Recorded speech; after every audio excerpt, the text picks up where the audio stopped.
ना उनकी बेटियां हम ब्याह में लेंगे, हमारी बेटियां उनको ब्याह में न देंगे।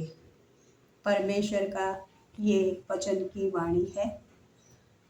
मेरा नाम है सुशीला नायडू और मैं परमेश्वर के वचन से आपको बताऊंगी हर चीज़। एपिसोड नंबर 1 है ये, आप इसे देखना। और जितने भी एपिसोड आते हैं सच्ची घटना की आधारित पर ये मैं बना रही हूँ और मैं मेरी भी गवाहियाँ साक्षी दूंगी। इसे आप ध्यानपूर्वक सुनना साक्षी के तौर पे। ये जो रहेगा एपिसोड वो सारे साक्षियों के और अपने जीवन से आधारित आप परमेश्वर का वचन जो कहता है वो हकीकत है। तो इस वीडियो से आपको अगर कुछ सीखने मिलता है या इस वीडियो के ज़रिए आपका जीवन में बदलाव आएगा कि जो भी वचन कहता है उसके अनुसार चलने के लिए, तो आप ज़रूर करना, क्योंकि परमेश्वर किसी न किसी के ज़रिए आपको बताता है। शायद ही मुझे ये गाइड नहीं हुआ था, मुझे नहीं मिला था, तो इसीलिए आज जो भी है परमेश्वर ने मुझे तो चुन लिया है, लेकिन फिर भी आज मैं वो जंग लड़ रही हूँ जो कि नहीं होना चाहिए। परमेश्वर की बेटी हूँ। मैं बताऊँगी आपको कि किस चीज़ों से परमेश्वर आपको दूर रहने कहता है और किस चीज़ों को अपने पास रखने कहता है।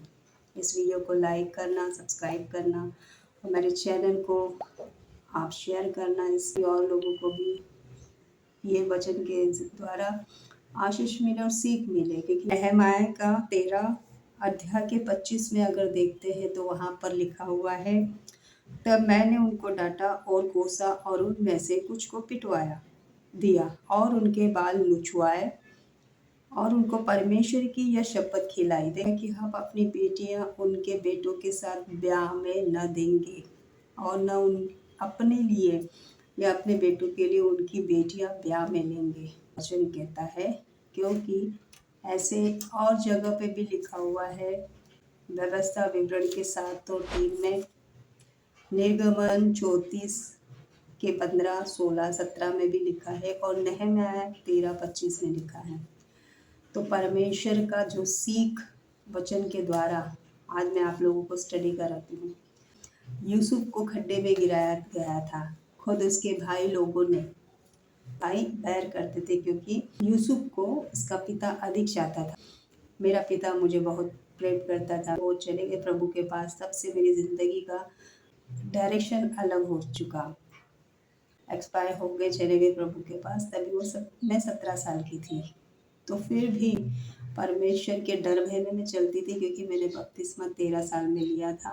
उस वक्त मुझे मालूम नहीं था पाप भी क्या है, फिर भी मैंने यीशु मसीह के नाम से बपतिस्मा लिया, क्योंकि मुझे पता था कि प्रभु यीशु मसीह हमें अपने माँ के गर्भ में रचने से पहले ही चुन लिया। तो परमेश्वर ने मुझे चुन लिया था। फिर ऐसे सिचुएशन आए मेरे जीवन में, मतलब पापा एक्सपायर हो गए, वो प्रभु के पास चले गए, फिर चलती गई ज़िंदगी। जो भी प्रभु में मजबूत होना चाहते हैं तो तुम्हारे जीवन में भी ये होगा। जब मैं 18 साल 19 साल की हो गई तो फिर को तो पता है घर घर की कहानी होती है। घर में तनाव था, वातावरण, अब आप समझ जाओ, अगर भाई है तो भाभियाँ भी होगी, तो वो हिसाब से घर चल रहा था।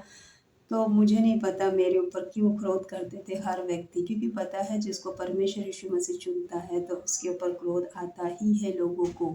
ये याद रखना, कभी भी तुम्हें अगर कोई परमेश्वर का आत्मा में रहेगा और वो जानेगा कि हाँ वाकई में प्रभु यीशु मसीह का वचन है या वचन से बात कर रहे, मतलब मुझे भी कोई पसंद कर रहा था और मैं भी करती थी उसको, वो अन्य जाति था। लेकिन जब मैंने परमेश्वर का जब बपतिस्मा लिया तो मुझे समझ में आया कि अन्य जाति क्या होता है। सीखा बाइबल से, क्योंकि हर एक प्रेम ठंडा हो जाएगा लेकिन परमेश्वर का प्रेम कभी नहीं ठंडा होगा। तो ये मुझे मेरे जीवन में भी ऐसे पड़ा हुआ आया। तो सिचुएशन ऐसी थी कि मुझे पवित्र आत्मा मिला, मुझे ज्ञान बुद्धि अक्ल से परमेश्वर ने भरा, तो मुझे समझ में आया कि तो मैंने प्रण लिया, मतलब अपने आप से कि नहीं, मुझे 16 से लेके 20, 21, 22 साल या 24 साल तक पकड़ लो, इंसान नादानी रहता है, ये होता है। तो मैं इसीलिए मैं अपना बात खुल के बता रही आप लोगों को कि आप लोग भी ऐसे चीज़ों में फंसो मत।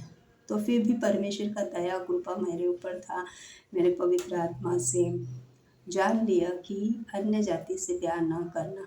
परिवार के ही ज़रिए किसी ने एक रिश्ता लेके आते वैसे लेके आया था और मुझे नहीं पता था कि उसका क्या है। उसकी भी बड़ी स्टोरी है, मैं वो आपको बताऊँगी दूसरे एपिसोड में।